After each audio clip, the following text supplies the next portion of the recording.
We're going to go ahead and do a example of a complex or combo circuit. It's called combo because it has both a parallel section and a series section. The way you solve these is by beginning with the smallest component. In this case, the smallest component is going to be this little parallel section. So we're going to start by finding its R equivalence over just this portion right here. Okay.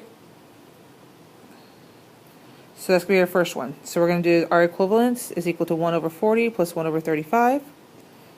And that's going to be 1 over R equivalence. We'll take the inverse of that, and we get 18.5.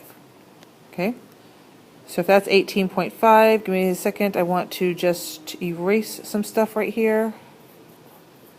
All right. Okay, plenty of other stuff going on.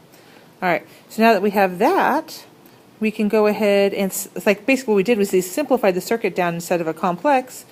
We now have a series circuit, and we can use the rules for equivalent resistance of a series, i.e. we're just going to add up those two resistances. 25 plus the combo one of 18.5 will give us a total resistance of 43.5 ohms. Now, here comes our next bit. All right. So now we're going to work on, we don't have anything else in there, so the best place for us to look is going to be right here on the total side.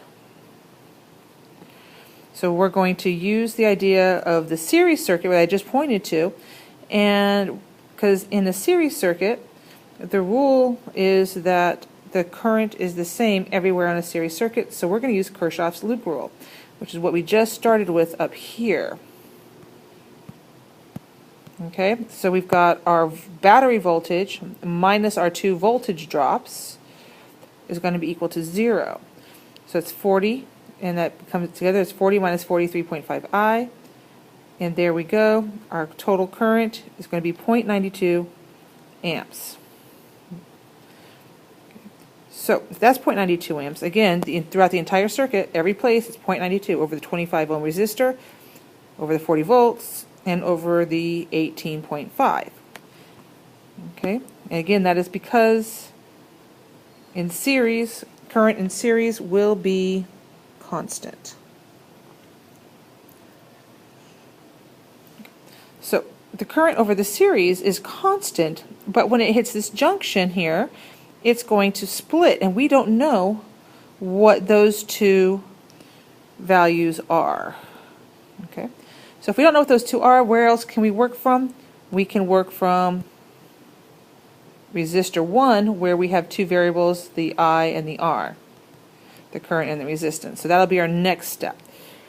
So I'll find our voltage over that just using Ohm's law. V is equal to IR.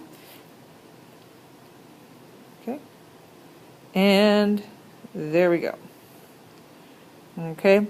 So now that we know that, we're going to use another kind of thing that we can understand about this, and that is that when you have a single, that the voltage drop is the same over each parallel path. So our voltage drop is going to be the same even though we have two paths. So we're going to come on in, and we are going to use Kirchhoff's loop rule. Okay. Kirchhoff's loop rule, we're going to take the voltage of our battery minus the voltage that we just calculated over the first resistor minus the voltage, and it's going to be minus the voltage that is going over the parallel circuit, the parallel portion of the circuit.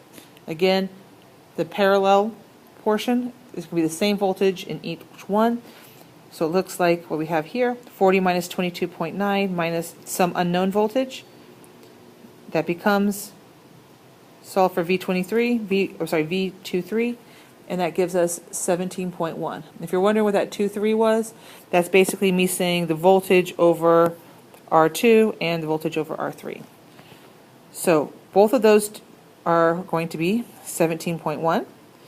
And now we can go ahead and just, we don't need to have those question marks anymore. We can just go ahead and use Ohm's law to solve for the current over each one of those paths of the parallel portion. So we got 17.1 over 40 and 17.1 over 35. We can put those numbers right back into our table. And now, let's give ourselves a double check, because remember, the junction rule says that current in equals current out. So we have 0.428 in, 0.489 in. You add those up, you get 0.917A, which is basically 0.92.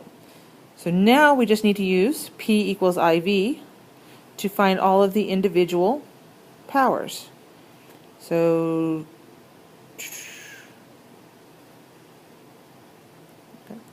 22.9, all right.